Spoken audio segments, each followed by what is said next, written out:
I want to introduce special guest to the show today.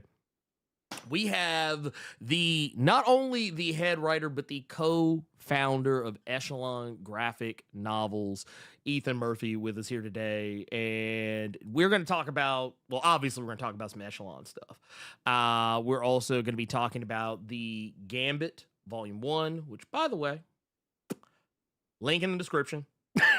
I just want to go ahead and I want to get the housekeeping out the way early. Link in the description. Matter of fact, you know what? Let me help y'all out. I'm gonna help y'all out just a little bit. You know, don't ask for this. Don't ask for this too often. But I want to make something very clear. You can go back the Gambit, Volume 1, which is a collection of a lot of really good stories that are under the Echelon graphic novel banner. I believe, if I'm not mistaken, Briarlands is in there. Was a Slate Ashe also in there, and I think friend of the channel, Charlie Wilson, aka Captain Diesel. I also want to say his first issue of Reaper is also in there as well. A lot of really good stories, and yeah, you can go back the Gambit on Kickstarter, get you a nice tray that has all that good stuff in there, and you should totally go do that. I did it. You should go do it. Don't, like I said, I just want to say, don't miss out. Thank you for joining us, Ethan. And I wanted to, like, first off rip, let's go ahead and ask this question right off rip. What is it like building a comic company of your own? Like what all does that entail for you?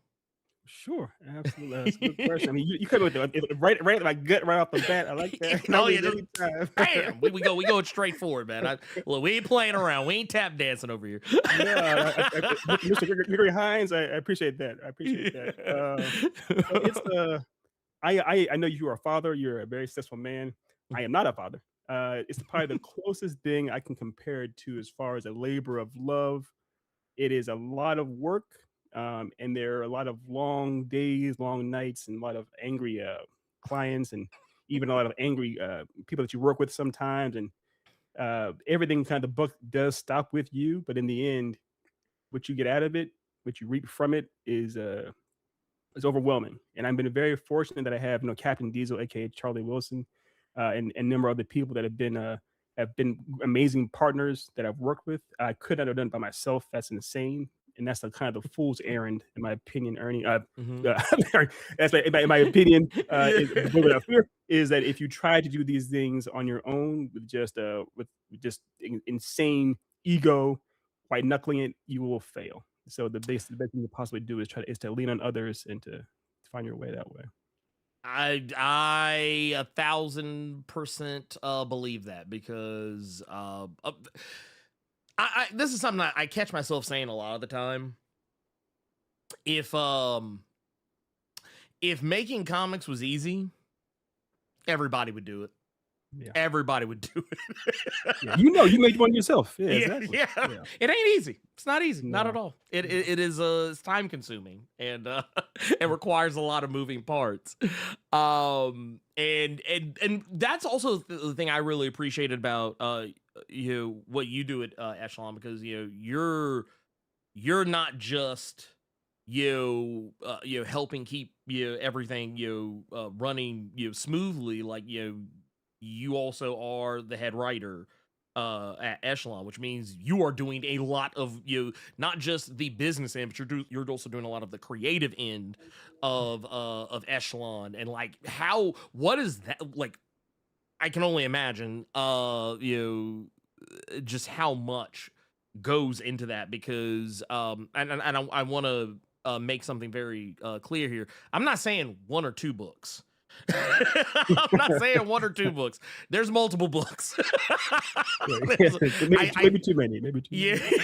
Well, I think, like, okay, so full disclosure, of the books that I have seen, And I want to say I mentioned Briarlands earlier. There was it Blackmore, Slate Ashe, Ipswich, and oh my god, I'm blanking on the other one. Reapers. There's Reaper, and I think out of those we just named, I think Reaper is the only one you don't write. Correct. So it's like, so yeah, there's like, when I was looking through it, I was like, man, yeah, he ain't bullshit. He really really is. He's writing all this shit. Damn. Okay. God damn. I was like, man, that's crazy. I was like, dude, I love to see it though. I love to see it because I've read through I've read I think the first issue of Briarlands and Blackmore and Slate Ashe, and I really enjoyed those. Which that. Oh, hey, you did it, man. you did the hard work. But and I also do want to remind people too, there will be a link to the Echelon website. There'll be a link to the website. You can go on there, and if anything that we're talking about sounds good to you, well, go break some bread over there real quick. Appreciate that. No, hey, I love seeing people do with their creativity something great. And a lot of people, it's kind of the thing that I see all too often is there's people don't want to start doing the thing. They just kind of want to talk about doing the thing. Yes. Yeah, 100%. We know a lot of those. Right. Yeah. Hey, when it comes time to put like pen to paper, or in some cases pencil to paper, people talk a good game. And like I said, I can speak from experience. It's not easy. And it's real easy to sit on the sidelines and say you're going to do this, that, and the third, and whoop-de-woo. But when it comes time to actually like putting out books and just to make it clear that we're not talking about one or two books, we're talking about multiple books. Like I said, I that's the type of stuff I can respect. And also making sure people are getting books. That's the fun part right there. Yeah. But likewise, man. Likewise, it's and on your end too. Because I know for years I watched you for years before you had your book with your channel, and I can only imagine what it's like for someone who's in your position where you are. For years, you of course have been commenting and discussing so many other stories and IPs, and then to put yourself out there with your own book. Yeah. It's a lot. It can be nerve-wracking. It can be you're putting yourself out there for the slaughter, so to speak. So it's for those who don't know, it's a lot easier said than done. Yeah, the financial part isn't easy, but of course the idea, the emotional toll too. Like if I do this, what happened to me? So yeah, so my hats off to you too, sir. My hats off to you too. Thank you. Thank you. Well, no, it's and I think that's always going to be the tougher part for a lot of people is that they say those who can do, those who can't teach, or I guess in the case of what I do, those who can do, those who can't criticize.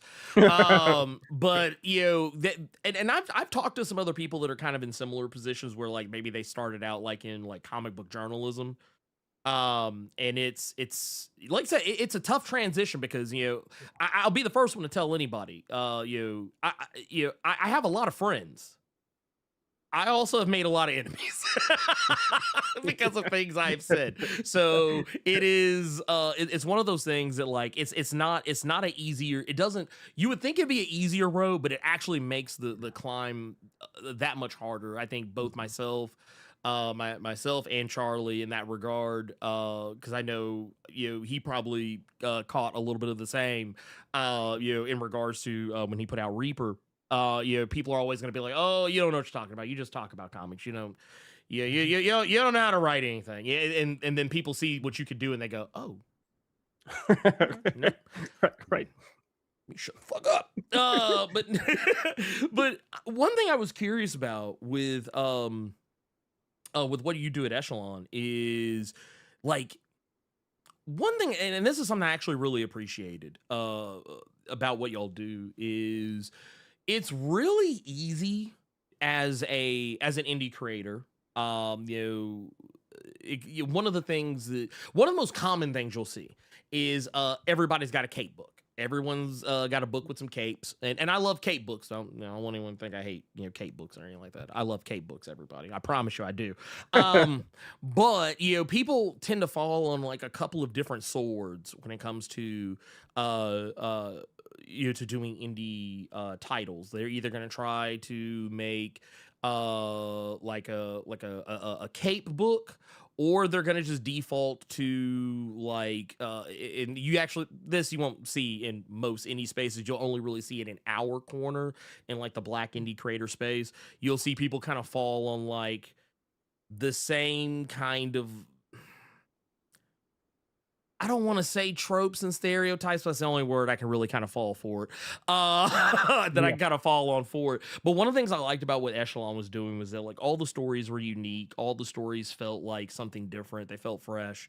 They weren't like the same old stuff that like I would expect to see. Like if I'll put it like this: they felt more like books I would expect to see in an LCS, as opposed to just books I would hear about, on Instagram. I don't know if that's like the right way to put it, but yeah, just like I felt like, oh, this is like something I could see this in a shop. I could literally see this in a shop. I'm going to take that as a compliment, regardless if you meant it as one or not. I meant it as one. I did mean it as one. I did, just for the record. For the record. No, I definitely appreciate that, brother. I mean, it's because part of it too, it was how a lot of the ideas, the impetus for the actual stories were from other people. Like I work with Otis, Otis as well, right? Charlie, Yes. some other partners. People had an idea for a book, but they themselves weren't sure about how to go about making it happen. So they come to me, and I kind of flesh it out for them, kind of do the full entire story, brick by brick. Some of them are my own original ideas, but some of them are other ideas from other people. We have clients we work great stories for as well. So most people do. There are some, like you said, they have the cape. They want the cape. They want to have a hero doing X, Y, or Z. And lots of folks grew up, and especially in the West, they grew up reading or seeing superheroes, and they're the kind of big thing. But obviously from the East, either with manga and anime or manhwa, they don't really deal with capes nearly as much. So the influences there are very different. And people oftentimes, regardless of whether they want to have capes or not, they want to have themselves, their inserts somewhere in the story. So you get a lot of people that want to have, like, even, and this is no offense to our boy Charlie Wilson, aka the captain, but clearly that the main character James is kind of his insert in some capacity, which is great. So if you can find the way to have to tell your own story through your own avatar of sorts, in a way that you want, that actually feels fulfilling for you, right? By all means, do it. I'm sure even your own book, it was something similar for you too. Yeah. Oh yeah, no, that. Oh yeah, like it won't be the character anyone thinks though. Oh, okay. the main villain. yeah, no, that it's funny because because that's usually what happens is like I tend to take like the I'm not putting myself in the same tier of creator as a Brian Michael Bendis, but if you ever see me in a book that or anything like me in a book I wrote, it'll be a character that doesn't matter. it'll be some random Joe Blow nobody. You're like, what the fuck is this? I don't know, I guess. Well, like if you see a random, like you'll see a random like chubby bald dude with glasses. It's probably me. I don't know. Maybe. You never know. You never really know. But no, biggest fan favorite ever. Is that random guy? There's the one panel. like and it'll be my version of like a Stan Lee cameo. Like it'll be something that doesn't matter. It doesn't advance the plot. It doesn't really do anything crazy. It'll just be like, oh hey, that's him. and I'll be in the background of the panel going, I don't know what's going on here. That would be me. And honestly, that's probably where's my car at? Right. Like, wait a minute. That guy stole my balloons. I'm like, I don't know, man. That's all I got. but no, that is what you just said is something that is common. It is something I do see a lot of. But I will say there is something that, and I do think it happens more often than people might want to think it does. I think people have become so sensitive to it that sometimes they see it even where it is not. But I think they also tend to miss it when it is plainly in front of their face Right. and don't notice it. But Yeah. I often tell people that, yeah, by the very virtue of writing a story, you're gonna take some pieces. Whether you in like, okay, I will say I lied a little bit. The main character of Heart of the Darkness is not me, though I will admit he does say some shit I would say.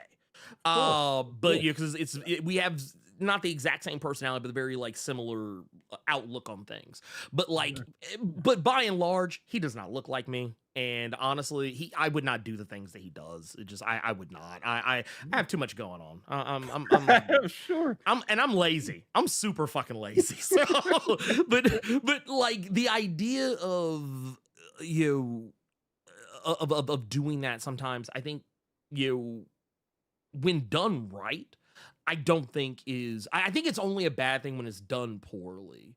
Like, and that's really, I can say that for anything. Like I think some of the greatest things in the world are terrible when done poorly. So it's kind of like, it's one of those things. It's not that I'll just immediately damn. Like if I catch it, I'll be like, okay. All right, let's see where this goes. That's usually how I am. Which, I mean, I think you should be, like you said. I mean, you Right. should have some awareness of these things if you're the writer, creator, or if you're the audience. Because if you have a story, like say for example, I know you're aware of Sun Jin Woo with Solo Leveling. Yeah, yes. Fun story. We all have fun with it. But if the story was, if the writer was like, "Yo, that's me. I'm Sun Jin Woo. I am the greatest power fantasy being ever existed. I have super abs. Everyone loves me." That's like, well, you're so self-indulgent. I can't be near you at all. It doesn't work at all. One bit.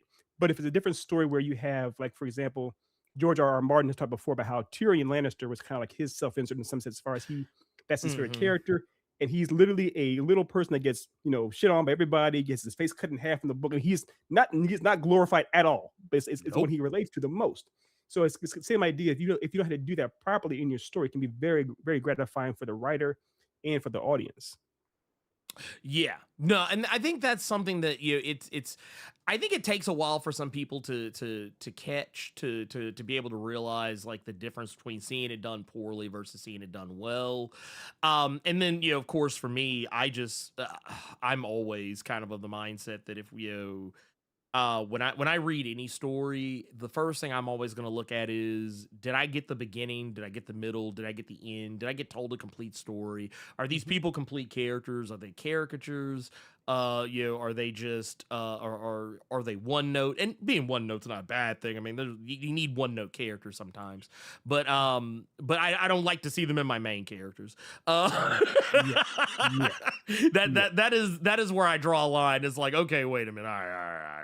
It just be full of notes, all kinds of notes every which way. I need to see everything. I need to see all your notes.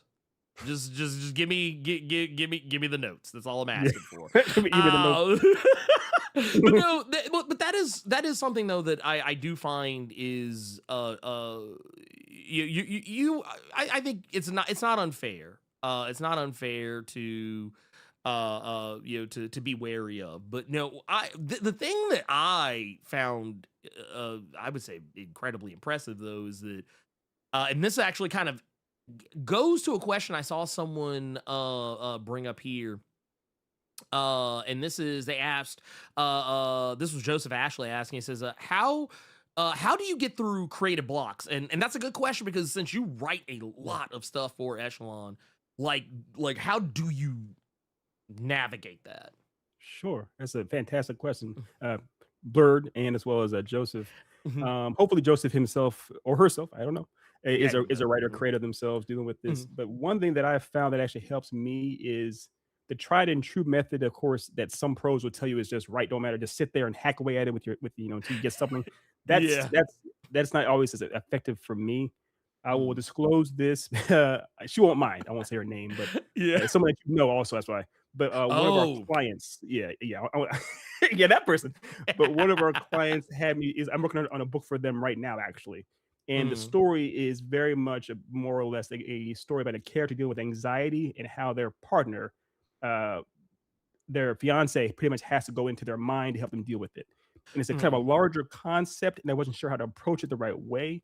So what I did was I stepped away from the project and literally watched like Paprika, Inception, and some other influences, some other Mhm. things that deal with that kind of stuff. Kind of get my mind on like how do I approach that kind of a story. Then I also went ahead and actually read some actual comic books that dealt with characters deal with for example, Professor X or Jean Grey. See other Mhm. characters deal with that type of situation too, trying to find a way to get a kind of a running off point, not to this full blown copy, but just kind of having something to kind of get my mind in the sphere Right. without being forced so much. And once that happens, once you can kind of find a way to kind of get your some footing underneath you to kind of help you find a runway to go from, it tends to be a lot easier as opposed to just sitting there with a blank canvas and your mind going numb on you. It's having something else kind of help spark some lights, if that makes any sense at all. I'm an old man, Ernie, Blerd. I ramble a lot. I ramble a lot. It's like, no, you're good. And you call me Ernie. It's fine. My government's out there. Me too, Everybody brother. knows how Me to too. find me. Yeah. But no, I actually I rock with that because people have told me the same thing in regards to not even just writer's block, but also artist block. They say, no, just draw anyway. Just draw anyway. Just write anyway. And well, I think that does work sometimes. Yeah. I am a huge believer in removing yourself from the position of forcing yourself to be creative when you're clearly not feeling it. Yeah. Because for me, and I don't know, maybe other people are this way too. I don't know. It's kind of creativity for me is the same way I am with video games. My man. Um, Preach, please s- preach. yeah, like if a game is kicking my ass, I don't just sit there and go, no, I'm gonna beat it. I'm gonna beat it. And no, a lot of times what happens is I will put the game down. I will not touch it for like a week, sometimes a month, and I won't think about it. I won't look anything up. I won't even like have it in the back of my head. I'll just completely move on and almost forget about it. And then Mhm. I'll come back later and all of a sudden I figured it out without really expending a whole heap of a lot Yep. of time and energy on it. I do the like it's the same thing with writing, the same thing with drawing. Because if I'm not there creatively, I don't want to draw. Right. I Right. just don't want to draw because it's going to be terrible no matter what. I don't want to write either because it probably won't be good then either. But no, I do believe that sometimes you do just kind of need to go do something else. Yeah, it'll click. Um, It'll click for you. Yeah, something, you mentioned yeah, yeah, you mentioned video games too. I'm sure you're a fan of the FromSoft games, like, the hard ones, yeah. hard bosses and everything else, right? Mm-hmm. If there is an actual psychological term, I forgot the wording, but it's basically the idea of you develop tunnel vision. If the Yeah. same boss, like, Nameless King in Dark Souls 3 or Radon and Elden Ring, whatever, if they're beating your ass over and over, yeah, that man guy, that guy. If they're beating your ass over and over and over and over again, you get some. We've all been there. Everyone's nodding at home. If you get such tunnel vision where we get so obsessed Mm-hmm. with beating them, you're no longer thinking straight. You're no longer thinking clearly. You're no Nope. longer seeing the actual possible opportunities because you're just like, I want to just do this. I'm going to ignore all possible, information, other stimulus. I'm just going to do this. And that Mm-hmm. blindness, that tunnel vision is going to mess you up. So, like you're saying, yeah, if you can kind of step back a little bit, see things, see the forest for the trees, you'd be a Yeah. lot better. I completely agree. Oh yeah. It's I man. Oof. Had some flashbacks. My bad, my bad, man, my bad. No. You're good. You're good.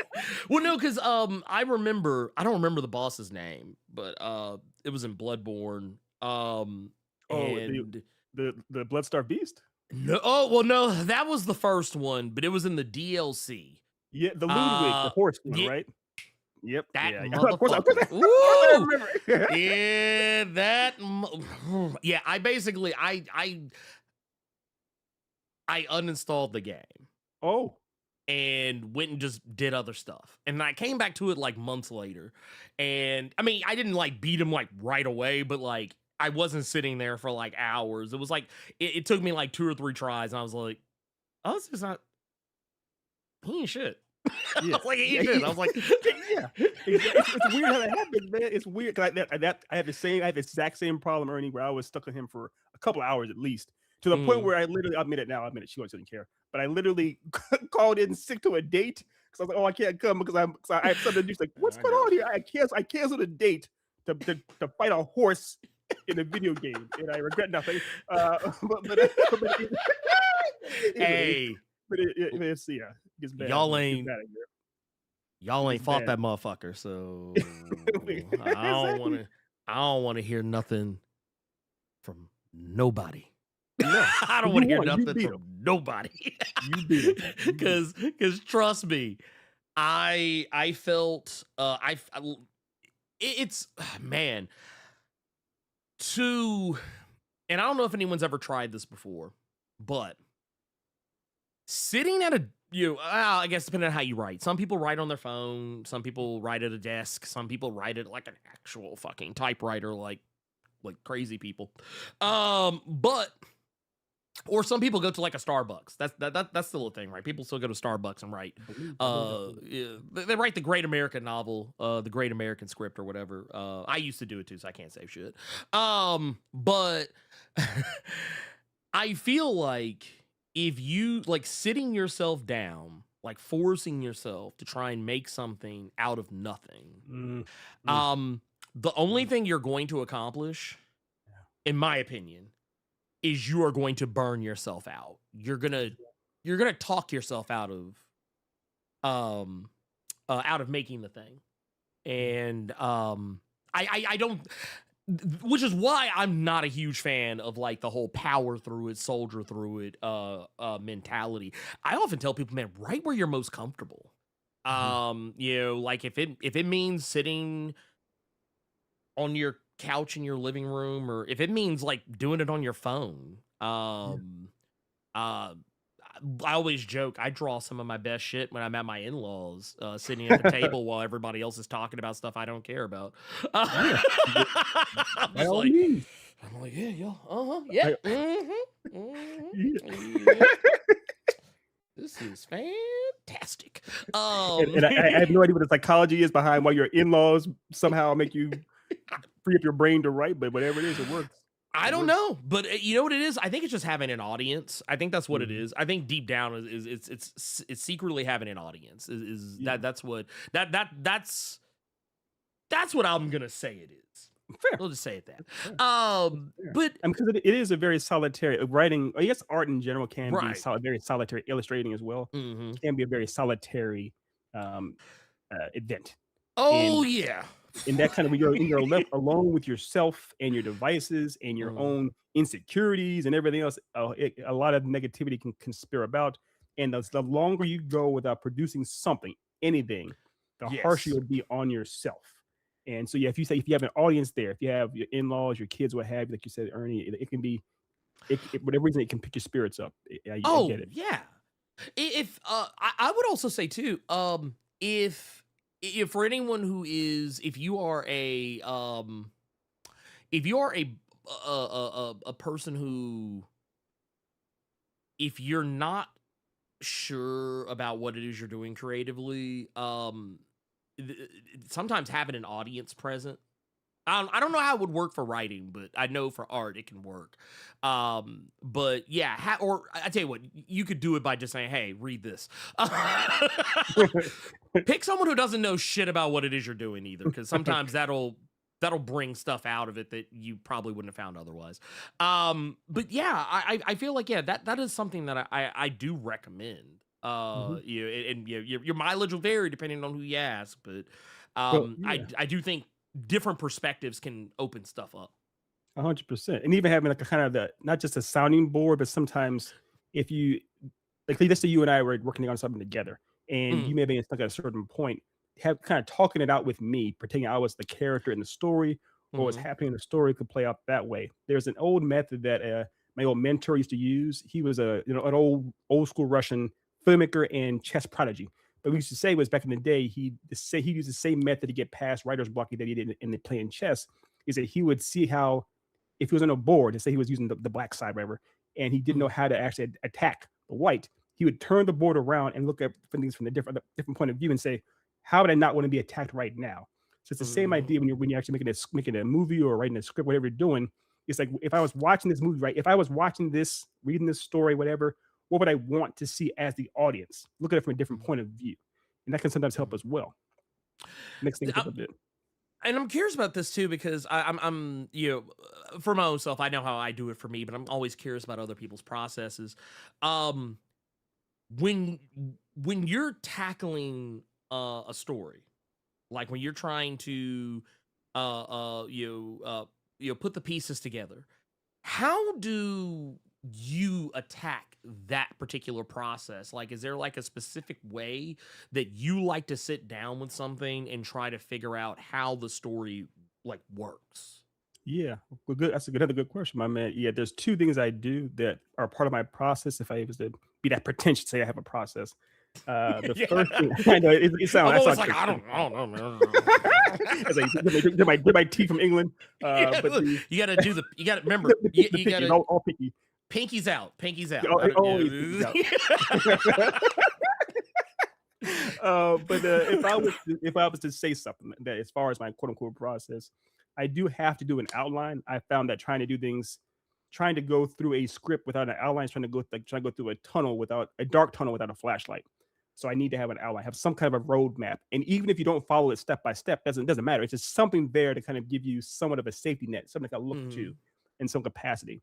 And number two, I personally do have to have music when I write, and I mhm, choose my playlist depending on the situation. So, for example, in the story I just mentioned, I'm writing right now, it's a part in the love. It's where the main couple have a meet cute and then do the first kind of initial like date together. So for that, I chose in my playlist, I chose a number of songs that feature that are mm. from meant to be romantic and stuff, like stuff from Brown Sugar or Love Jones, whatever it might be. That kind of Yeah. stuff. I just so that makes you think about love, like, get in your brain as far as how to feel, get your brain and your heart aligned so that you can write better. Mhm, Because in my opinion, Ernie, writing is it's art, and art is emotional based. So that's why I think if you are so having tunnel vision, you're so angry at things you can't produce this because your mhm. heart's not in it, so to speak. If that makes sense. No, it makes all the sense of the world because something I often tell people, and sometimes people look at me like I'm crazy when I say this, but I always tell people, man, yeah, like what you were talking about with having the outline. I'm the type of guy that I like having the outline. First, I like having the plot. I like having everything plotted out. I Yeah, like having the outline. I like knowing the ending before I even know how it begins. preach, please Because preach. it's like I often tell people it's like a puzzle. Mhm. When you look at a puzzle in the box, you see the picture like completed on the front. I like having that, so that way, like when I go in, like I know exactly how to get to the to the other side of it. So yeah, I think the more things you can do to flesh out what it is you're doing, I think the better off you're going to be from a storytelling perspective. Yeah. Now, you still got to write that motherfucker, Right. but Yeah. it'll be I think it'll be easier than trying to do it without it. I like honestly, I don't ever want to try and write anything without an outline ever again. I've tried it once before, fucking hated it. Right. Yeah, I don't know how it seems there are those that do it. There are different methods as far as gardening method or what have you. Mhm, Those methods obviously do exist.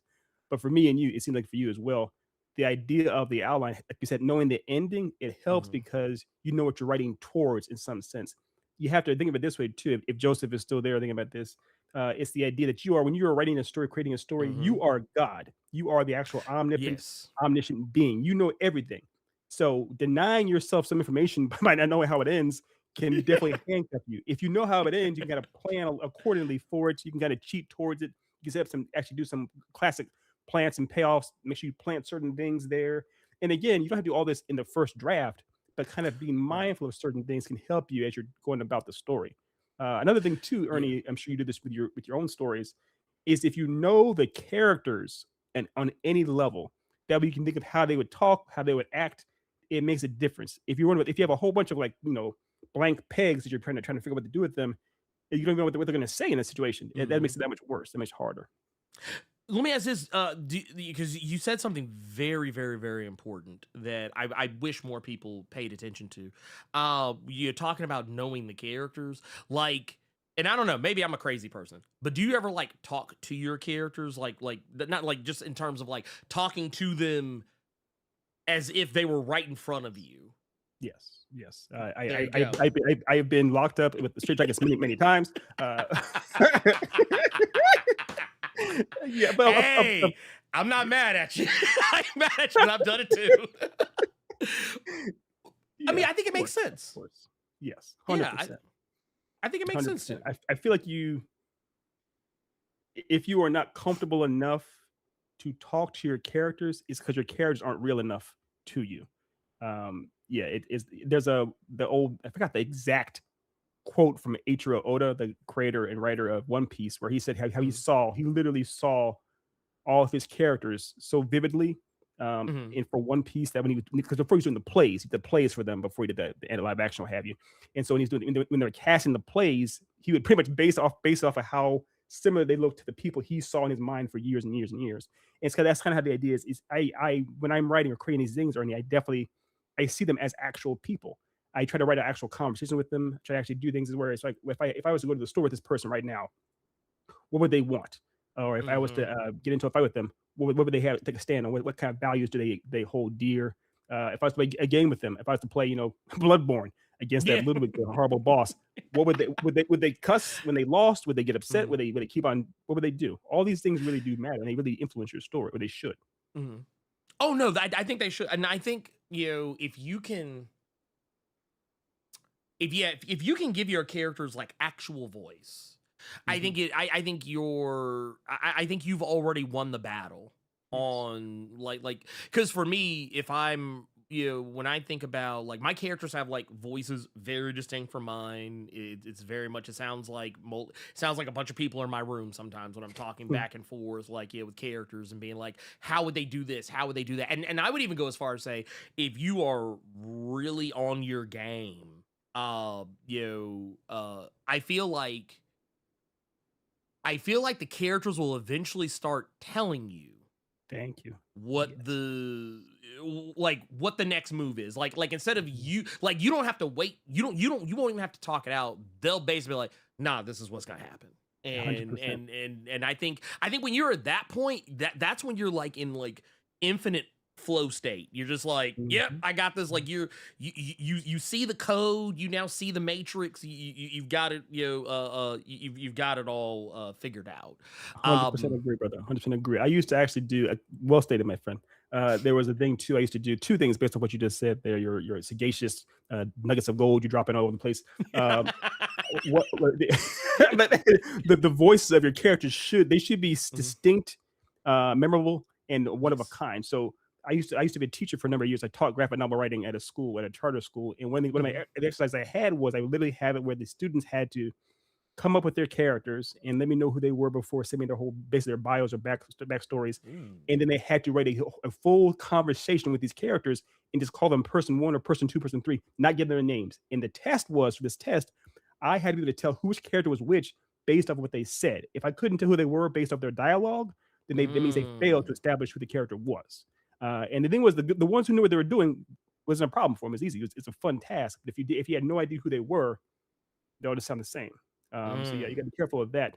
And the other thing you said too, Ernie, was the idea that your characters should help you tell the story, or as far as help you guide where they're Right. going. Sometimes it'll even happen where you're writing like again the outline. In your initial outline, you may have seen things going one way, but then by the time you get to that point in the story, the characters become so alive that they're like, Mhm. no, I wouldn't do that. I wouldn't fight Yeah. Ludwig with that weapon. I would use the shotgun, the blunderbuss, or what have you. So okay, Right. something different. And that means that I feel like when that happens, you know you're on the right track because the characters are very much they have Mhm. come genuinely to life. Yeah. Oh, yeah, no, that to me is, I personally think that your your characters, they should always, even the ones who are kind of muted, even like if you have like a silent, even a silent protagonist, or even a, or a character that doesn't talk very much, I do feel like even then you should still like they should still be able to like tap you on the shoulder. No, right. we don't do that. We don't do that. Yeah. 100%. And they have personalities, man. I mean, what's your boy Snake Eyes? Snake Eyes from G.I. Joe.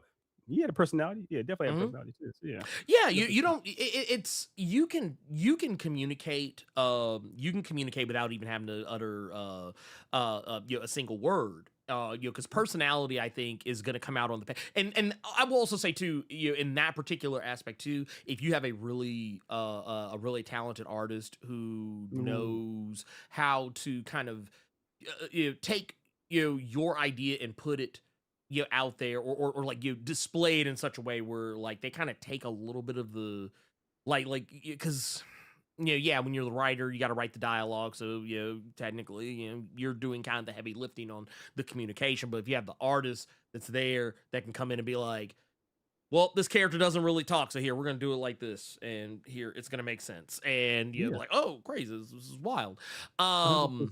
It's taking advantage of the visual media. I mean, you know, this is a comic Yes. book fan and manga fan and everything too. The age old adage, the panels should tell a story even without the word bubbles. Or if the word bubbles are blank, you should still have some idea of what's happening, what's transpiring. So yeah, if you have a good artist in Yes. there, they're doing their job right. And let me ask this too, because I see we got another one. Here. And let's see, where'd it go? I was literally just okay. Here it is, right here. This one right here. And this kind of speaks to something we were talking about earlier. Kind of talking about like when and where we do what we do. But what Green Gundam was talking about. So I draw my best doodles when I'm at all hands meeting at work. Post-it notes, be off the chain in the office, but my sketchbook, walk-up tablet, this would be filled with hot garbage at home. And I can speak to that because I used to work in pet health. I was a store manager for a healthy pet food retail chain, and we would have like meetings. From time to time, we'd have to like drive to the home office and sit in a classroom and listen to nutritionists, and I would always fall asleep during those things. But like, man, when I tell you some of the best ideas I ever came up with, some of the best like looking art I've ever come up with was me fighting for my life, trying to stay awake. Like I'd be sitting there just like, oh no, I got this. Okay, no, all right, I got this. Okay, yeah, draw like this. I would be like shading like crazy, like motherfucker. Like I'd have all my pencil. People like, yeah, but you gotta be careful with that because you don't want to draw too much attention. You don't want anybody looking at you. You don't want the big wigs looking at you. You gotta be, you know what I'm talking about. But no, we got another one here too. This is another one from Joseph. It says, I'm creative, but most of my characters have backstories. How do you create a story without adding too much? Or do you have to chop up their story where something from their past comes back? And I'm curious what your thought process is on this. Sure. So the easy answer, Joseph, or quick answer is you cannot have too much of a backstory. Now you do not, by no means does that mean put all the information in the story. You do not need to do that by any means at all. For those who know the story of the Dark Knight with Michael Caine and Christopher Nolan, how he gave him pages and pages of backstory for his character of Alfred. And he didn't really say it even on screen, but Michael Caine knew all of it for his character. Right. It's kind of the same way for it. It influenced his performance, right? So it's the same thing with you. Again, Joseph, you are the creator, you are God in this world, these characters. For example, if we know that the backstory for Ernie is that he loves him some pizza, but he gets really, really bad heartburn. When he's around a really large pizza, maybe on a date, you'd see him kind of like sweating, perspiring, kind of looking nervous around things.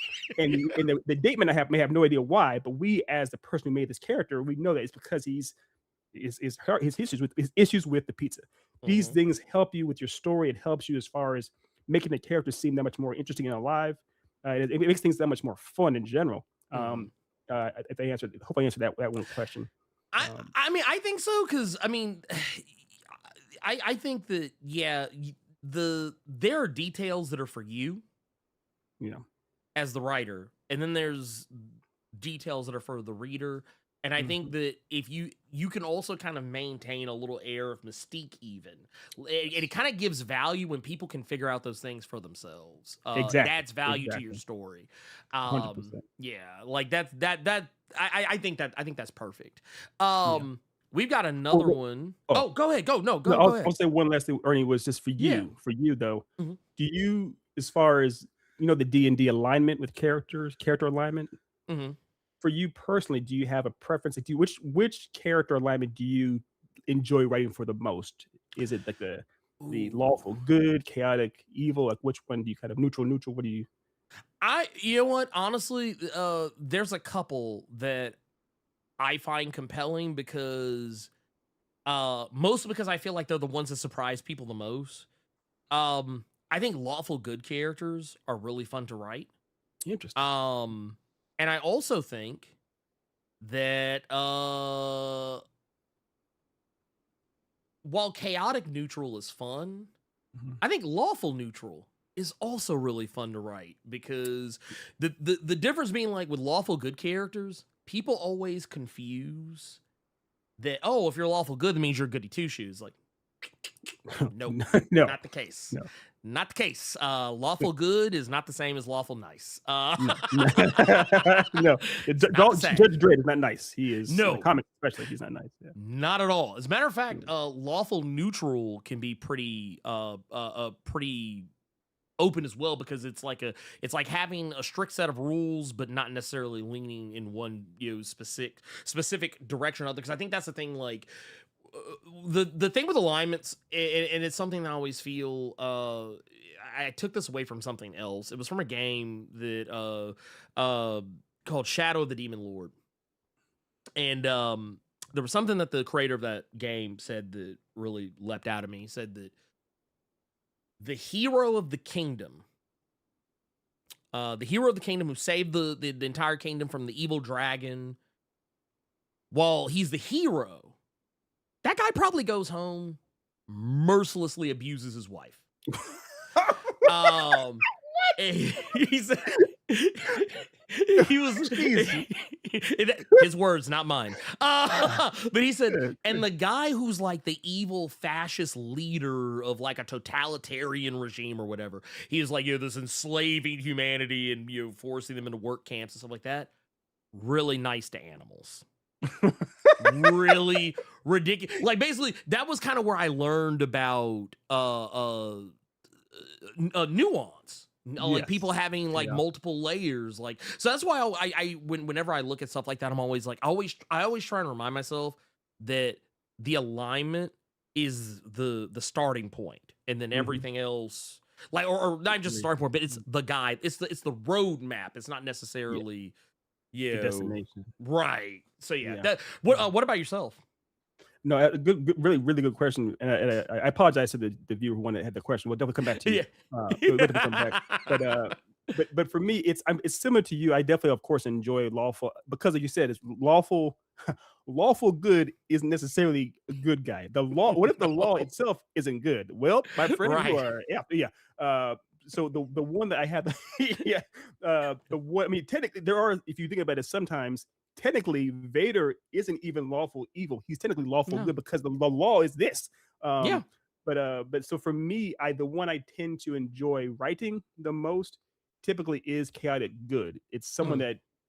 that goes about trying to do the good things or be a good person, but their methodology is crazy or wild or off the chain. Um, Mhm. and another character that's a lot of fun to write is oftentimes is lawful evil. It's someone that has a code that does what they do. And not to get too not to get too controversial, but Yeah. I know Magneto oftentimes is considered lawful evil on some level, but Mhm. his methodology or his goals is like, I don't know if he is evil or not, but he definitely has a code. He sticks to it. He's the biggest Mhm. fan favorite character of all time. So Yeah. yeah, those two.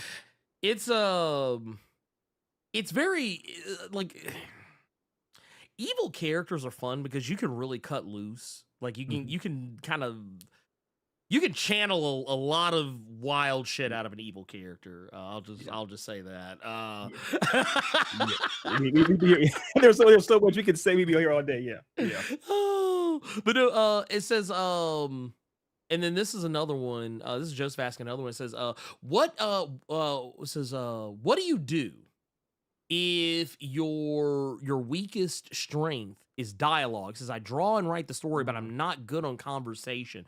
Like, so yeah, I guess, yeah. I'm curious what you think about that. Like how do you strengthen that muscle?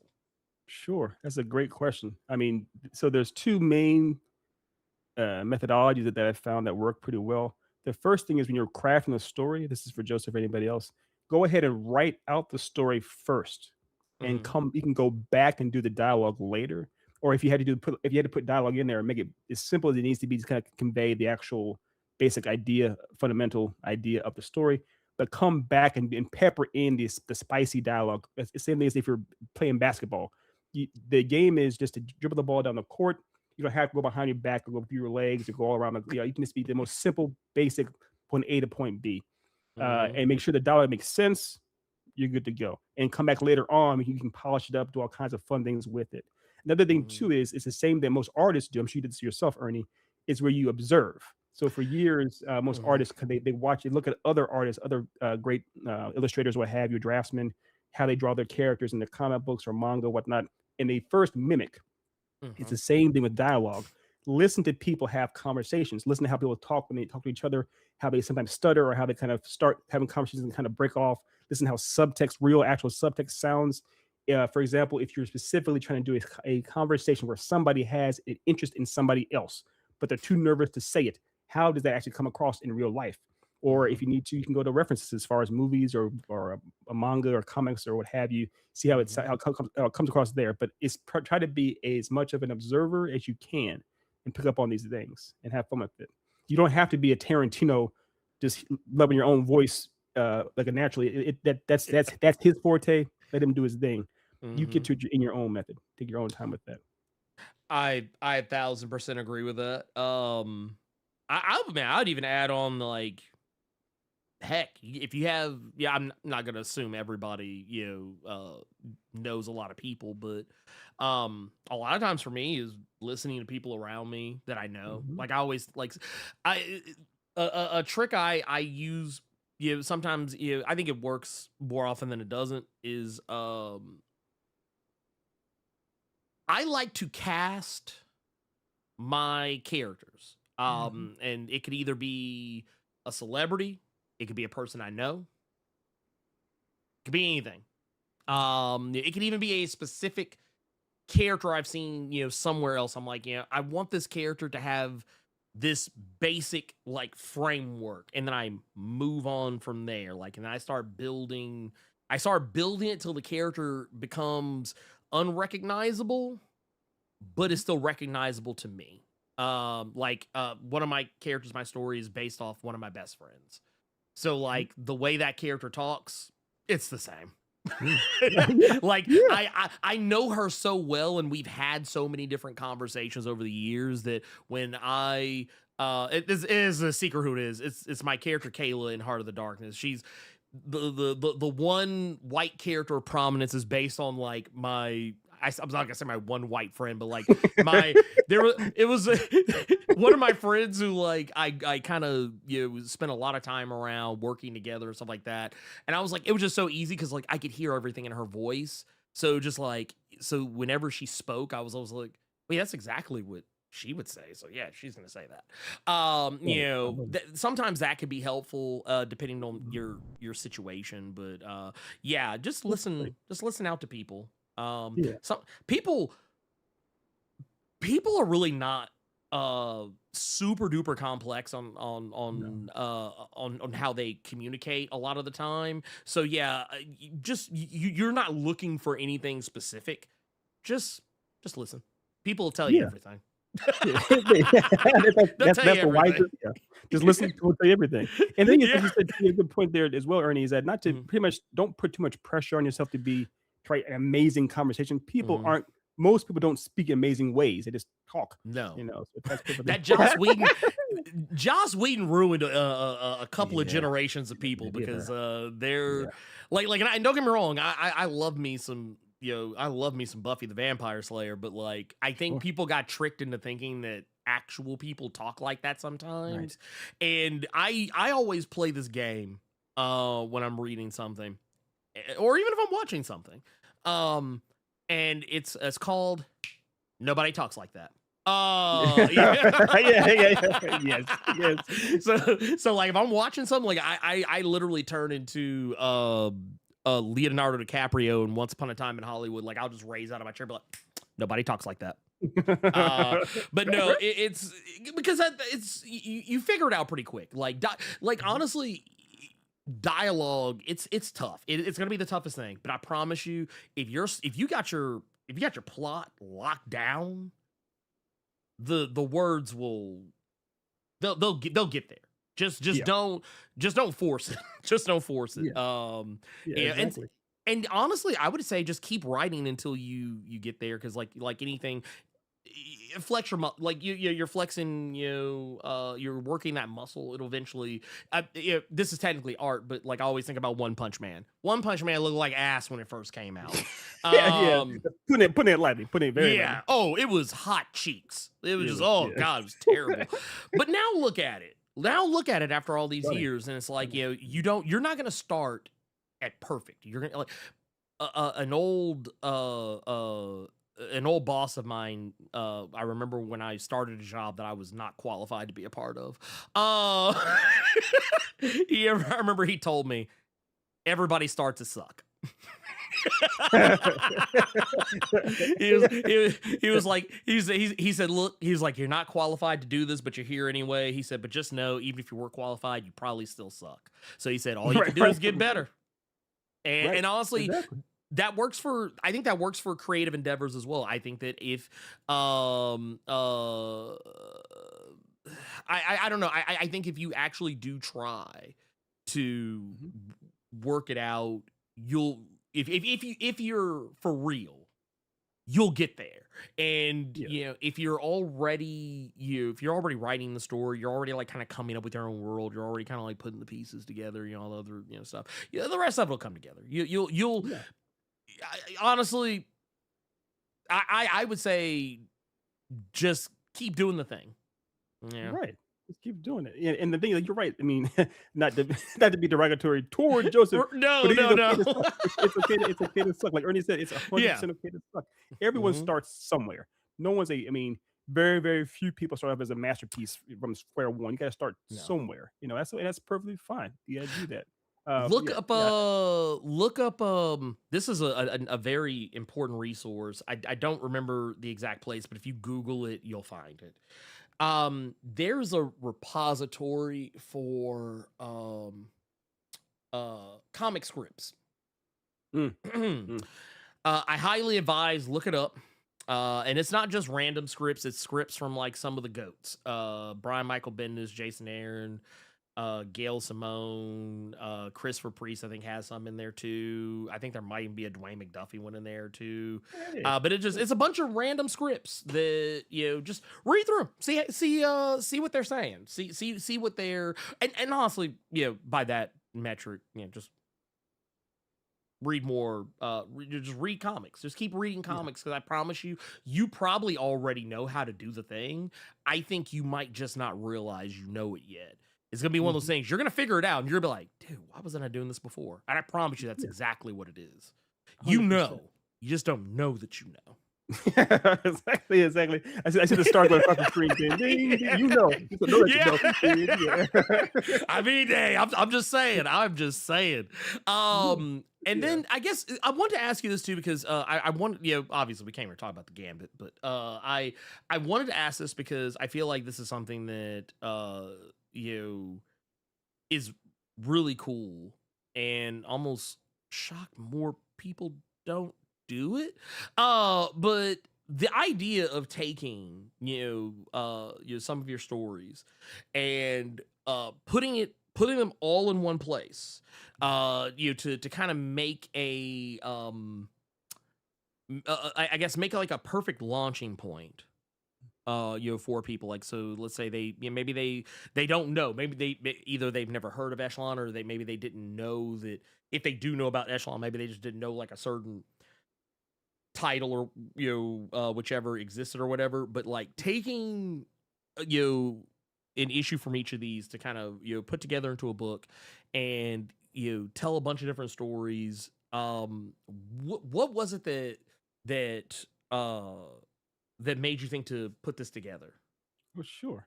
The easiest idea behind it, or the impetus behind it, Ernie, was just that it's kind of like the buffet method. If you go to a buffet, Mm-hmm. nothing is for everyone there. However, there's something for everyone. It's the same idea with with an anthology. With there's no one story at Echelon. Mm-hmm. There's no one genre at Echelon that is for everyone. However, we do have something for everybody. And we kind of want to convey that to them. The 5 stories we chose, along with the preview and the book by the webtoon by our intern, they're 5 they're all very different stories. They're meant to be on purpose, and we want to Mm-hmm. show people that we are capable of telling very different stories, and there is something there for everyone. No, not everything is Mm-hmm. for everyone, and it's not supposed to be that way. We want to show you that we can that if you that there's a you can have a home with us, regardless of who you are, what you're into, age, race, doesn't matter. We have something Mm-hmm. for you to enjoy. And I like that too, because once again, we're talking about, let's see, was this is Slate Nash, Reaper, Blackmore, as well as Briarlands, Ipswich, You kind of good at and memory. You remember I better than know. mine. Oh no, no. I look. I kind of had a thing. I was kind of looking at the characters, and I was like, okay, boom, boom, Still, okay. I wouldn't say anything. That's okay. All right, I got him. I got him. I got him. I got him. No, but no, taking these characters, and by the way, yes, very different stories. None of them are not even the exact same thing or even similar. They're all like very different tales. Like if you looking at at Briarlands, being one where you're kind of talking about a situation where we're talking about a world where people are differently powered than others, whereas and also you're kind of dealing with more like of kind of like a shady kind of underground type of deal going on, and stuff like that. And then like Blackmore, Blackmore to me kind of it almost I'm trying to think of like the best I'm trying to think of the best way to describe it, but like it almost kind of reminded me of like kind of one of those kind of I don't want to say steampunk, but like it kind of just reminded me more of like a more fantastical, scientifical, type of type of tale that kind of had crazy hijinks going on, but also kind of characters that were larger than life, Yeah. And stuff like you can say that. steampunk. That's what we say too. Steampunk is Okay, what we I use for didn't that. see. That's totally I fine. always hate just throwing that label on No, stuff, because fine. it's kind of like it's kind of like Guardians of the Galaxy for me. I always get irritated when when the people see a sci-fi movie, they're like, "Oh yeah, man, it's just Guardians of the Galaxy." Yeah. That's not a genre. Guardians of the Galaxy isn't a genre. Yeah. I was laughing about this the other day because I was telling somebody, I was like, man, see, this is how I know some of y'all never grew up with Buckaroo Banzai, because I was like, this is the same. Oh, wow. What a blowback. Buckaroo dude. Banzai. Wow. Dude, that we're up like that's like, what was that? Shit, that was like 80, 84 or something 80, like that. yeah, 84. 80, Yeah, 84, it's like 85. Yeah. I was like, dude, Buckaroo Banzai was like sitting right there. like why are we sitting here pretending like that didn't exist before Guardians of the Galaxy? But no, I like that. Yeah, each of these stories, none of them are the exact same thing. They all have different looks, different vibes. And I don't know. I personally, I think that's a great idea, because yeah, if hey, if sci-fi or whatever is not your thing, okay, whatever, well then check out there's Reaper in there, which is more like kind of a supernatural horror style Oh, story. yes. Supernatural horror isn't your thing, okay, fine, whatever, I guess. If you want something, maybe people doing shady stuff, you got powers and criminal kind of elements going on in there. Jump on Briarlands, if you want to see something like that. I mean, honestly, I dug everything that I had seen from it, but I just want to make it very clear that there's a whole variety of stories in there that because even what was it, that was the other one, because Slate Ashe, which was not like, I don't know why, like I always kind of like put, I don't, not expectation, but like I always just kind of make assumptions when I read a story, like if it has like a name or something, like, oh, okay, cool, this is probably what this is gonna be. I was like, oh, this is not what this is at all. I was like, I'm oh, sorry. no, it was good. It was good. It was good. It was very good. Like, 'cause I didn't know what to think. I didn't know what to think as I was reading. I was just like, I don't know where this is going. And then I forget exactly what page it was, but somewhere in there, I was like, oh, this is not what I thought. This is not going where I was thinking this would go. This is crazy. I'm here. I'm sad. But Well, no, I with like one, that. well, that one in particular, it's weird now because it's just the way the title looks is almost deceptive.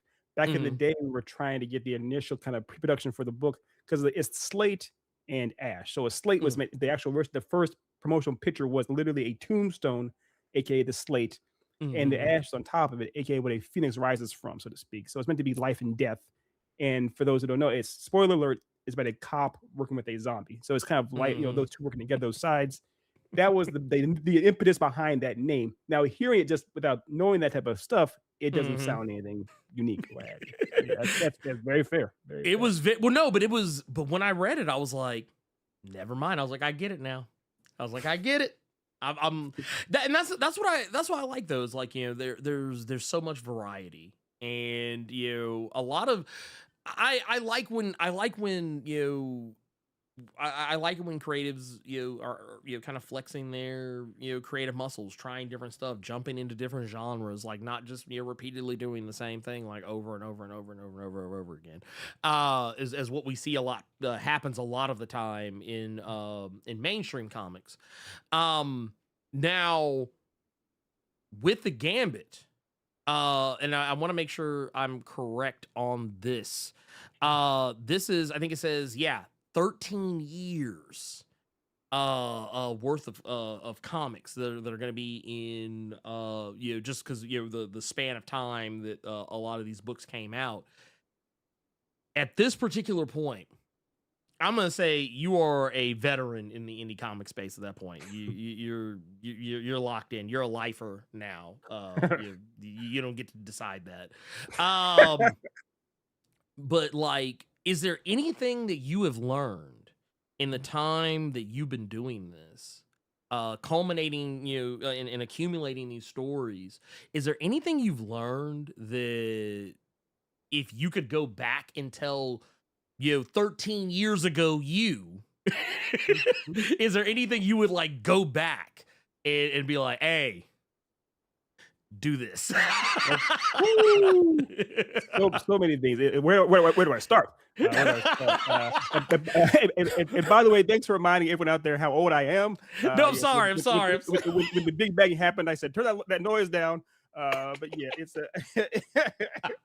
but yeah, I guess the two biggest things I would say that I would take with me, Ernie, to my Mm. younger, well, not young, but younger self, when I first started doing this was the first thing, of course, is to run towards the fear or go towards the fear. For example, I'm not sure what your favorite genre to work in or write in, Ernie, is, but Mm. uh, it's it's even more fun if you actually learn how to write in a genre that you're not familiar with, or to kind of take some at risk, try and experiment Mhm. with that genre because every genre, some of the best works, this, some of the best movies, stories, what have you, they pull from all different genres. They have a little bit of Mhm. drama, a little bit of action, a little bit of comedy, a little bit of horror, all more in there, right? Mhm. So if you actually can, if you know how to successfully navigate all the different types of genres, you can kind of put different parts of them, the best parts of them, like a Jeet Kune Do, so to speak, from Bruce Lee into your work, Mhm. and it really, really will help you. And number two is Huh. the bonus. If that, I know you think it's like, what did he just say? I apologize, but the other thing is community. How important Mm. a community is. So I found later on in my years, I'm very, very grateful to the captain for it. I've known him for 7 years now. Oh my god! But as Oh far man, as like time having, flies. it really does. Can't believe it. But how important it is, like even with you too, Ernie. I know you for a while now as well. How important it is to be plugged into like-minded people, to work with Hmm. like-minded people, even if you don't see eye on everything. But having other people around you, it helps to kind of motivate you, helps to inspire you in different ways, and it reminds you what you're doing it for and how important that is. If you work only in a vacuum, again, that solidarity, that solitaire, it can kind of it can mess you up. You need to know that you're not alone in the world. If that makes sense. That is, I mean, honestly, that's bars right there. I think that it's very important people realize you being an island fucking sucks. Yeah, it really, it really, it really does. It fucking sucks. This is Yeah. going to be 100% on that. I will say too, and this is something that I was curious about as well because I don't know if it comes up on I don't know if it comes up on the Kickstarter, but um friend of the channel, Fourth World Pros, which that's my boy Danny J Quick, out here holding it down. Asked question that how many pages is the graphic novel? I'm curious too because I Sure. know it's like five. Yeah, Yeah, it's yeah, 5. I always get mixed up because when I see Slate Ashe, I always want to count it as 2 different Slate things. and Ash. Two different. Yeah, do no. Yeah, I gotta be like, I'm like, wait, that's an ampersand. It's all in together. But no, like how many pages would you say if you Sure. could say offhand? That's a fair question. So Slate and the five main titles, I believe they're all. So I yeah the well, I know three of them are 24 pages apiece, and then Mm. Reaper is that 24 as well. I can't remember how many I Charlie put in that one. think it. I Yeah, I think it is. I think it is think actually. it's 24. Yeah, Okay, and then yeah. okay, and Briarlands. I know Briarlands was I think 28 pages, a little beefier. Mhm. So that's roughly if you put that 24 times 3 plus 28, or I guess another 24 for Reaper. That's the main core there. Now there's also with the Gambit Mhm. itself, there's also a lot of like pre-production and behind the scenes as far as actual artwork, character designs, things that don't show up in the actual books or the pages themselves, things that art team and the creators were kind of crafting along the way, special Mhm. features, special content. Then it's also, like I mentioned before, the Mm. webtoon. The webtoon, our intern's webtoon, I believe the 13 or 14 pages for the webtoon that he did. Also he has an alternate cover he put in there too. So it's like a 15 pages for that, I think. And then a preview book for one of our clients, Jacob Tipton. Like he said, I can mention his name. It's fine. But Jacob Tipton, an underground rocker, his book Ashes Over Neon is coming out this year. It's done, but it's Oh. coming out, and he has to do a full campaign for that. The first, mainly the first act of the story is in there. I believe the first act is the first 6 pages or 7 pages. So Mm. that, as well as some of the pre-production or character designs, or I think a pinup. I think a pinup and a character design from there too. So roughly, if you add all that up, a whole damn lot of pages, A lot of pain. is up in there. It's a lot of book. It's a lot of A books. lot So of book. yeah, A lot of book. you're not getting a little flimsy thing with nothing in it. No. It sounds like there's gonna be a good chunk of back matter, which is honestly some of my favorite parts of Yeah. any a collection of anything. When I don't see back matter, I get real sad.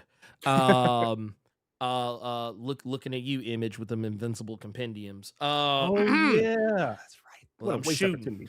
I'm What a waste shooting. opportunity. Yeah. I'm shooting from the hip over here. I'm Okay. They need to be released those. Yeah. Good point, man. but no, I always get sad at that because I'm like, dude, show me the process. I like because that's Yeah. you were talking about earlier, how creatives learn artists, more specifically how they watch what other people do. That was how I kind of found my voice with art, Mhm. was the back matter of the comics that I read. Is I would get that trade and be like, oh, they have a little thing back here showing like the sketchbook, the artist sketchbook. I'm like, ooh, can I? Let me see. Can I make that? Let me. Yeah. Yeah, wait. Oh, that's how he did that shit. Okay, cool. Yeah. That was me. That was me as like a teenager, and same thing goes for I'm show a little age here. Uh, oh, when I was watching anime, it was on VHS, and sometimes My on the man. VHS. Hey, look, that was y'all had to be there. Y'all know nothing about that Yeah. VHS. Y'all know nothing about that. Y'all VHS, would. they have no idea what VHS even is. So yeah. Yeah, I'm no. glad. But like, sometimes depending on what anime you got, sometimes what they would do is in the back of the book, at the end of the video, at the end of the tape, they would have special features because you didn't have DVD. If it was DVD, you'd click on a little button or whatever. But like, you had to go through the video, get to the end of the tape, and they would have like the character turnarounds. Yeah. They'd Those are have the so dope. sketches and stuff. Oh, Dude, so dope. I'd pause the tape, get my Mhm. sketchbook, and I'd be like, wait a minute, Oh yeah. wait. Oh shit. Oh damn. Oh, I was like, because they would even kind of show you sometimes, like it was basically me figuring out how simple shapes made characters. Of course. Of 'Cause I course. was like, The triangles for the body and right. the circles for I was soft. like, Yep. I was like, wait a minute. Oh damn. Okay, yeah, bet. All right, cool. And it's you figuring out how the sausage is made, basically. Mhm. So yeah, I'm a huge fan of that. I think it's fantastic. I think it's I think seeing that stuff is great. And I would even go as far as to say, if and I think this is also a really good one, just based on what we were just talking about here. John Stewart was asking, how did you all figure out which genre of writing that you wanted to do? Did y'all just play in the sandboxes, or like how, like, or like how did those, was it like, no, we're doing this type of story, Oh, or is it yeah. just like a, hey, let's just see what comes, let's see what happens, when we sit Yeah. down? Yeah. So part of that's a good question. That's a good question there. Mhm. Good question there. So it's a little bit, I guess, a little bit of each in some capacity. Sometimes it's a meeting supply and demand. So, for example, with Mhm. Blackmore, the one you read, Blackmore, it Yeah. is a steampunk story. The original impetus for that was a dear friend of mine and one of the actual partners with the company, Veronica. Mhm. She's a huge fan of science fiction, and she realized that you don't really see that many back in the day. You didn't really see that many mad scientists that were women. True. And she's like, it's kind of weird that they only had, I know more, they've been a bit more recent with anime and everything else, Mhm. but they weren't that many back in the day. And she wanted to know what it'd be like to actually have a mad scientist that was a woman in a story. And so Mhm. because of that, we said, well, it'd be fun to actually set that, probably in the 19th century somewhere or whatnot. Mhm. And how would that look? Maybe give it a steampunk edge to it. So writing a story, crafting it around that regard, having something that spurs it on.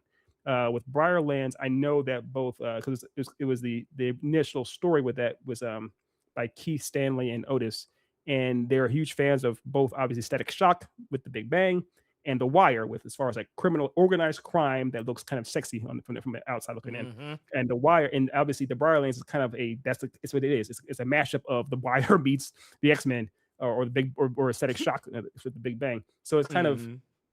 things that the influences that we have, and then the idea of what we actually want to see, and kind of letting those guide us, letting them guide our hands and let's guide our stories that we create and craft. If that, hopefully that answers his question or her. Yeah. I mean, that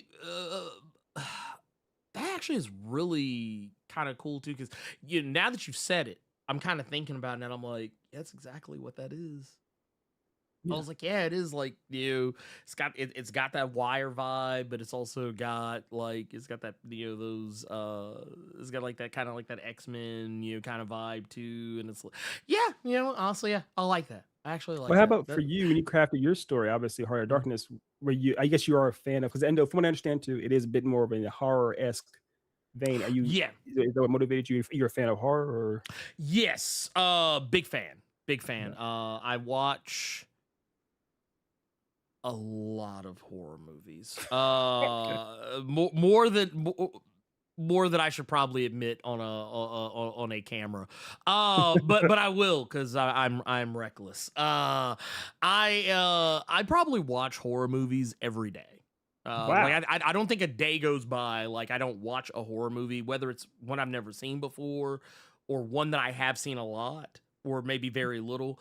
I watch horror movies when I go to sleep at night. Interesting. Kind of Yeah, to help you fall asleep too, yeah. essentially. Mhm. Yeah, yeah. And not because they're boring, but because like they calm me. They They they call make me, yeah. me they make me feel at ease, which is I Comfort looked food. it up. I actually did look into this. Apparently, it's not the most common thing in the world, but it does happen with people where like where people would normally get an adrenaline spike from being scared. Instead of getting an adrenaline spike, I just become relaxed. I I never heard of that, but Yeah. I would not question your science, my friend. Yeah. It's a thing. Fair, It's a thing. fair, Yeah, fair. once again, it was kind of it's kind of on some WebMD bullshit, but I mean, I believe it. So it's real to me, damn it. But No, no, no, I mean, uh, but horror is amazing. Let's be blunt. Let's be honest. Let's be honest here. yeah. Horror is amazing. We're kind of I touch the show all the time. We're kind of in Mhm. a new golden age of horror with everything coming out here. All the indie Mhm. Obsession made almost $300 million off of $1 million budget. I mean, let's be honest. That's Yeah. crazy. But so Insane. horror is in a golden age. We do all kinds of stuff coming out there. But I want to ask you this real quick, Ern, as far as like, what is I know for me, but for Mhm. you, what is it that appeals that horror, the genre of horror? What is it that appeals to you so much? I think it's because it's the new Wild West of Mm, mm, of storytelling. mhm, Because I feel like it's the one genre where there's so many ideas. mhm, Case in point, you mhm, mentioned Obsession. Obsession, a movie that on paper should not sound as interesting as it does. no. It's a it's a classic tale of be careful what you wish for, but it's also at the same time it's kind of its own thing. Kind of stands on its own.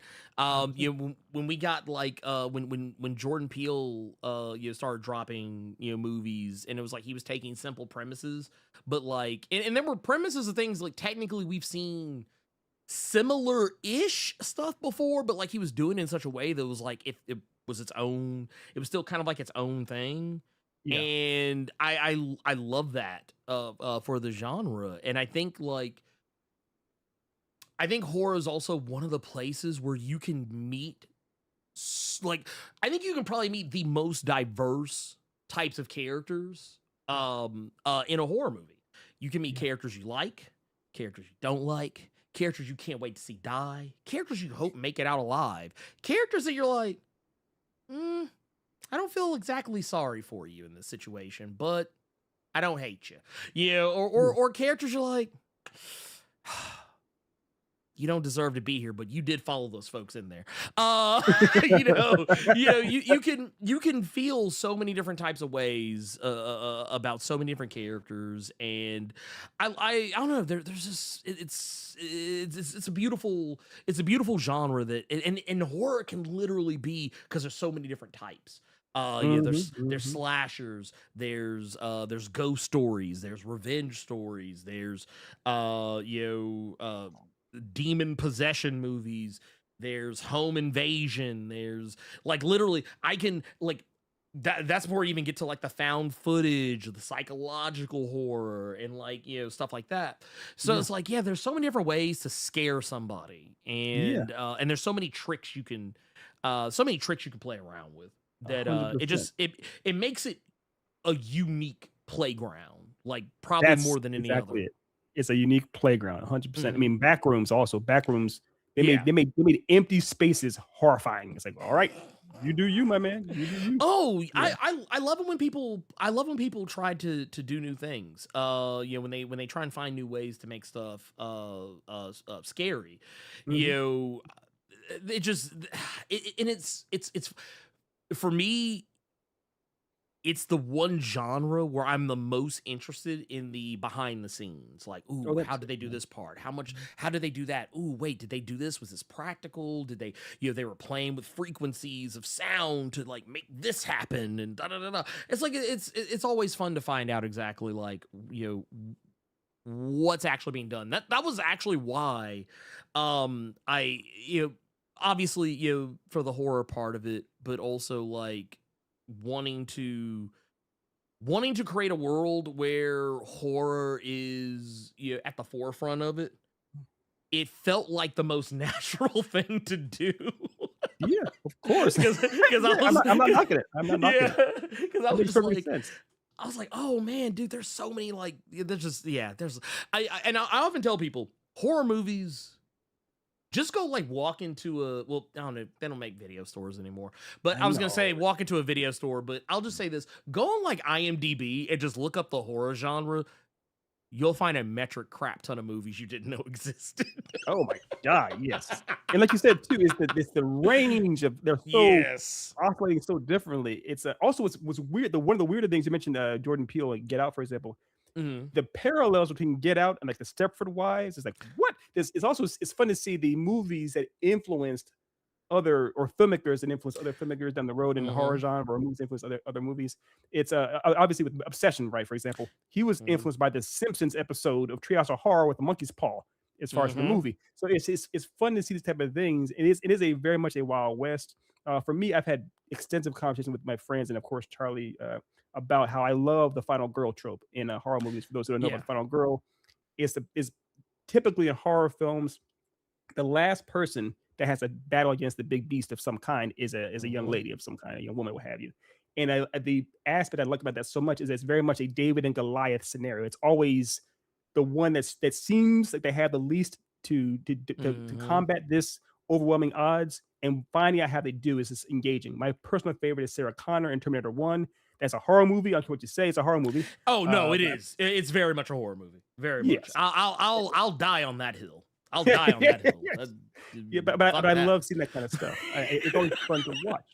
So Oh yeah, it's yeah. yeah. So you and I are yeah. And Yeah, also the we fact that you and I both know what VHSs are and DVDs are, and yes, and yeah, oh yeah, no. We here. We we here. here, My man. man, my man. Y'all don't know nothing about that. Y'all don't know No, nothing about that. But kid. no, I love it. I actually like it too when there's like a decoy final Oh, of girl. course, Like yes, when there's like when they pull I always because also you look at a movie like the original Alien, it's not yes. readily apparent that Ripley's the main character or even No, that she's it's the a mo final no. girl. You would Like never think that watching it off rip. no, No, you would no have reason. thought yeah, oh no, you would have thought that it was Tom Skerritt probably. yeah, Tom Skerritt or somebody like Yeah, that was the main character. Like you would not have come on, let's just be real. Let's just be real. Let's not right, lie to ourselves. right. So yeah, when she is the last person standing, it's like you're like, oh damn, and she barely got out of there alive. Yeah, yeah. And also like once again, the funny things that happen with those movies, like when she finds the alien in the escape pod at the end of the movie. Woo! She has Woo! no idea that thing is there, and that's like, and when I say she, I mean Sigourney Weaver had no idea Yeah, that yeah, thing was there. So when you yeah. see her go like, like that The is act a genuine that she wasn't acting. She was legitimately terrified because she had no idea. They didn't Yeah, tell her that that was going to happen. So yeah. it's always stuff like that I'm always like, oh, dude, that's so cool. Like I always go back like that once again. Leonardo DiCaprio. That's me. I'm like. Yeah, see right there, right there. See right, I'm the worst person to, or maybe I'm the best. I don't know. But I always think I'm the worst person Of to course. watch horror movies with because I'm always like with my wife. I'm like, yeah. See, right here, right here. You see? Oh, okay. Let me pause it so you can. Okay, so you see right there. See how? Yeah, that's it.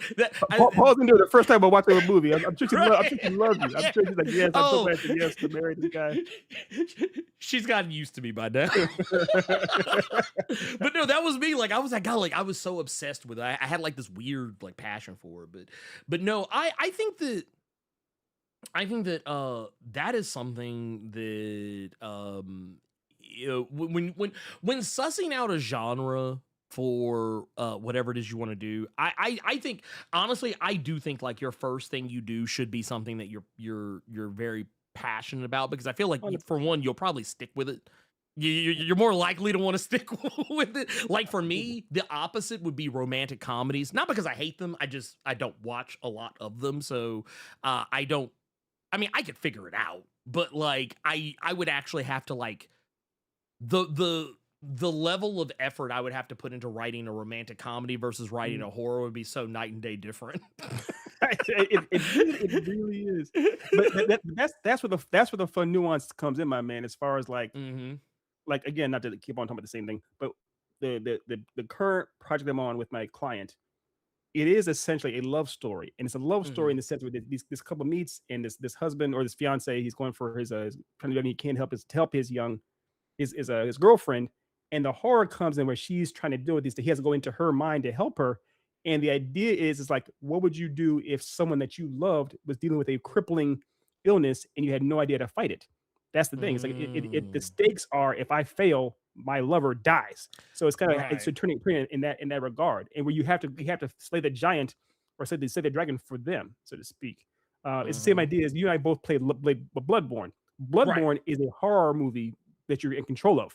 Right. Those things that if you're able to kind of see things with a different kind of lens on it, you can have that Mhm. much more fun. Like you said, it's a wild west. It's an open playground. I I apologize. love it. I did rail things. Like we talked about this for so No, no, no, long. no, no, I no. It apologize. was honestly, I like it. Yeah, there are very specific things that I love to talk about. That's one of them. My man, my So man, it's all my man. so it is fine.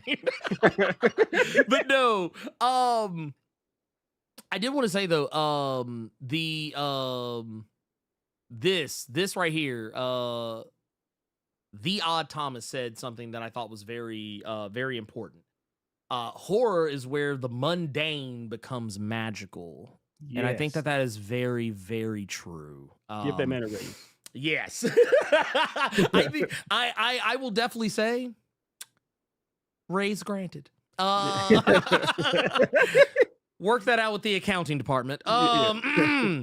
But no, the yeah, there's something to be said for that, and I Mhm. think you can really kind of find some magic in a lot of different things. I think that right now some of the best storytelling that's happening right now it's happening in Mhm. comics, Mhm. and I think that it is really happening in the indie space because kind of very similar. It's the Wild West. People are trying new ideas. They're trying different things. Case in point, none of these stories that you are a part of the Gambit, none of these stories are like any other story that you're gonna find, whether it's in an LCS or you have some at somewhere else. I don't know. Some person, a random person names indie comic company. You just pretend I said one that you're thinking about. Just pretend for me. Uh, but no, you're not gonna like Blackmore's a very different story than other stuff that I've seen. Even to go as far as like when we are talking about Briarlands earlier, it's not like another story that I have seen. I have not seen a story where the I guess the cross pollination is X-Men and The Wire. I haven't read that story yet. At least not before Briarlands. Uh, so yes, I think these are that's why I love the indie space so much. I always tell people, man, y'all have no idea what y'all are missing out there. Look, I know we all love Marvel and DC. I'm not saying we shouldn't, but let's be real. There's other stuff out there. Yeah. Uh, And my man, shout outs to you, Ernie. You are good at tying these back to the topic at hand. You might better give him my man. Well done. hey, look, Well look, done. Well look. done. This is why they pay me the big bucks. Yeah, they do. Yeah, they do. And by big bucks, I just mean comically large bills. It's the same Mhm. money everybody else gets. This is those Ed McMahon checks. Bills the same size. For anybody who remembers the old Ed McMahon You keep checks. aging yourself. You keep Yeah, aging I'm yourself. sorry. They're I'm like, what happened? sorry. These fossils. Ed who? What'd you say out loud, sir? Who's that? I think he meant to say Vince McMahon. No, I didn't. Yeah, oh, No, I didn't. No, I didn't. God. No. But no, I think that if you're I think if you're in the market, which you should be, you're here watching a show about comic books for Christ's sake. If you're in the market for some new comics, I honestly I would be not doing my due diligence if I didn't say, go check this out. You should be checking this out, which is why I Very much actually so. put links in the description so you can go do that. Very much so. I didn't do that for my health. I did because I want y'all to go do it. Check it out. Well, thanks again. Um, Yeah, appreciate that. Very, very much so. And are we allowed to talk outside of school as far as you doing your own thing? It's I mean, spoiler alert. Okay, okay. Wasn't sure. Obviously, Echelon loves them some Earn so much that of course we are working with him in the future too. We won't. I guess Yes. it's I be out of it's out of my place to say what it is, but it's Well, yeah, you know but there it's is something. yeah, There is something. something. So There is something. Like y'all watching y'all. I'm watching y'all. Y'all better stay tuned. But no, I look. I think that what you do is great. I think that, and also I didn't say this earlier, but I meant to and I forgot. But one thing that I appreciate about what y'all do is that y'all put the creatives and the story first. There are people out there that have done work for y'all that have nothing but nice things to say. I'm working with an artist that has worked very closely with y'all before on a whole other thing, and and just they they literally they just rave about very much. how much they enjoyed working with y'all. So like yeah, that's one of those things that like in this space where I can't tell you how many times I can't tell you how many times I've heard stories of people either getting screwed Mhm. or getting or and this kind of speaks to something else, but like not being able to get put on or stuff like Mhm. that. I was one of those things that like I always love when I talk to creators out there and they have something nice to say about the places they've done business with. So like I said, Thanks. if not just a good company for telling stories, a good place for creators.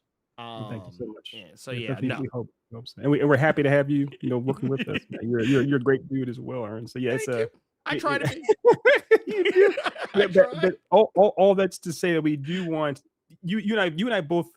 I'm a little bit older than you probably, but we came up Mm, in an era where it didn't seem possible for young black men boys to get involved mhm. in creating or telling visual stories, right? I Not mean, at all. obviously, for us, Ray McDuffie, of course, is a hero for us, but he was a Mhm. rare exception. So it's like we want to make it as clear and inclusive and inviting for any young black or white, whatever your race may be, but just any young creative to know that yeah, you can belong somewhere with us. Just try us. We're a family. Look, I've been called out here. Said I'm doing age checks every 30 minutes now, huh? 30 minutes, I mean, 13 minutes. I mean, yeah, it's I'm about to say it's been about 10 to it's 15 minutes. Bubba Look, Banzai DVDs and VHSs. like you know what it is, it's because I've been doing it a lot today. I aged myself to my own child earlier because we were watching anime and they were trying to, and yeah, because they're used to the way anime is handed out now. Yeah. they're like they're like, what's up with this preview? And I was like, well, it's a thing to like get you hyped for like what to come back and watch the What's next up with this episode. preview? And then so I started explaining how like, because now it's like streaming, you don't have to do that. But Yes. like I was like, but people still do. And I was like, yeah, when I was a kid, you get home from school, you watch Dragon Ball Z, and they could be next time That on was Dragon Ball Z. hype, so hype. My God, so hype, so Like hype. It worked every day, every day. well, because if you look, and the thing is, you go back and look, they said a lot of the same stuff almost every time, but it was like, Pretty much. next time Goku goes all out, can he defeat Frieza? It's like I don't know, maybe I don't know, shit. I gotta come back tomorrow. So yeah, and they just looked at me and were like, but he's the hero. He's not gonna die. I was like, see, I said, but we don't know that. We don't know that at the time. You can't prove it. I was like, he had already died once by this point. I was like, so he could die again. We don't know. But I do miss. I know we gotta go. I know it's way too long. It's way too old. But that was so much. The thing was a quote unquote appointment television and actually having something to look forward to daily. Like it's such a different world now. I know we sound old as hell, but I miss it. I miss it though. I miss it. I miss it. I love to show how the symbolism. Our boy, I forgot his name, Ernie, the guy who was the narrator who did up for DBZ. He passed away recently. He did. Yes, just passed away. Kind of showed that that's a dying art as far as being able to kind of do the whole next time. Or you remember this, brother? Remember on back in the day on movie trailers, used to have the movie voice as far as like in a world. In a world, yeah, and they've tried to bring it back like a couple of times, and I'm sorry, it's not the same. You had to be there, and like, because every now and again I'll find old trailers for stuff, and I'll just be like, oh my god, I remember this, like, because the way they would sell that shit, you'd be like, fuck, I gotta go see it. What if I miss it? Yeah. Wait, Johnson, go ahead and slip that A Man Called Hawk reference in. Hey, leave me alone, goddammit. Leave me alone. Goddammit, I love him, man. Actually, so funny. So you know what? Here, fine. Fuck it. I'll do it. I will. This will be the last age check reference. So A Man Called Hawk, also an inspiration for Heart of the Darkness. See, the cycle is complete. The plant and the payoff all comes together, my man. It happened. Poetry. We did it. It was equal parts A Man Called Hawk and A Low Down Dirty Shame. So. A Low Down Dirty Shame. Yes. He and Ivory Wayne, to be gracious. No, that movie is goated. That movie lives rent free in my head. Because that was before Living Color, right? It was like kind of in and around, but like it just the thing I always remember is I just remember Keenan Ivory Wayne's acting a goddamn fool on camera the whole time, and I was like, I don't know if this is supposed to be serious or funny or both, but I'm sad. I was like, I'm sad. I'll take this. Give me a sequel, please. And I never got one, so now I'm sad. But I did get to see. It was also the first time I ever saw the woman who's the voice actress of Elisa Maza on Gargoyles. That was the first time I'd ever actually seen her in anything. That's her? Yeah, she played the femme fatale. Oh my god. She played the femme fatale. She played the bad woman. I can see. I can see it. I can 100% see it. I just never put two and two together. Now you I need to go. I need to leave now. I do some business. I'm sorry. Hey, look. I'm just saying, man. Look, I'm just saying. I'm just hearing. For those who don't know, like, I mean, every dude has a crush growing up. It is what it is, but yeah. Oh, that was She was it. She was A1 steak sauce. Yeah. So which A1. So who's your Mrs. Peach's character? Well, that would be Kayla. Kayla is only there is no the main difference being there will not now, nor will there ever be a romance between Kellen and Caleb. That was a hard rule I set when I made the character. Do you know how many writers and creators have set hard rules and then broke them? As long as you know. Okay. I said that on purpose so that way when it happens, people will be like, "See, you was talking all big and bad," and I was like, "No, man. See, I was just trying to throw y'all off, man. I was just trying to throw y'all off. I got y'all's asses. I got you, motherfuckers." But for the Metro chest, I like it. See, I said it so y'all would think it wasn't gonna happen. Then when it do happen, y'all be like, "See, I got y'all. I'm in your head." But in all seriousness, What I want to do if I okay, look, if we're gonna play some real 4-dimensional chess, the 4-dimensional chess I'm gonna play with y'all is I'm gonna tell y'all ass to go to the link that's in the description. Y'all gonna go check out the Kickstarter. Working Just gonna hard, put that big out bucks. there. Big Go bucks. go do it. Just go do it. Go look, help me help y'all get some good stories in your hands. And I'm also gonna tell you that while you were also, because here, let me do this. Yeah, go to the Kickstarter, go check it out. The link is there. And I believe at this precise moment there are 10 days left on the Kickstarter. Go do it. Like I said, you're gonna see all kinds of cool stuff. Matter of fact, I'm also gonna tell you while you are here, while you're clicking on links and buttons and whatnot and what have you. I also, what I want you guys to do is I want you to go to the Echelon website, which is also in the description. You're gonna go check that out too. And as a matter of fact, not only are you gonna check that out, there's for one, there's lots of cool stuff on there. And I actually have it here because yes, you're.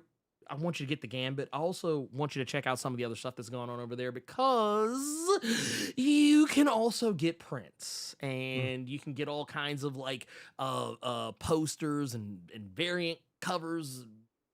God only knows what else. Go just go on there. Like there's lots of good stuff. There's lots of good stuff on here. Just go on there, check it out. I'm not telling you what to do with your life, but I am also technically telling you what to do with your life. So go do that. There's lots of really cool stuff. And not only that, but like I think that if there are like some of the, since the Gambit is only going to be the first issues, if let's say, you like, man, I don't know, I'm curious what else is on there. Well, guess what? There's more issues on the website that you can purchase. So make sure that you go to those links. You'll be able to get, because the Gambit's just the beginning. It's just the beginning. And there's so much other stuff on there. So go do it. Thank you. You are phenomenal at your job. You are the biggest bucks, comically large checks. Ed McMahon himself is applauding from his grave. He's like, man, that boy good. That boy's good. Damn.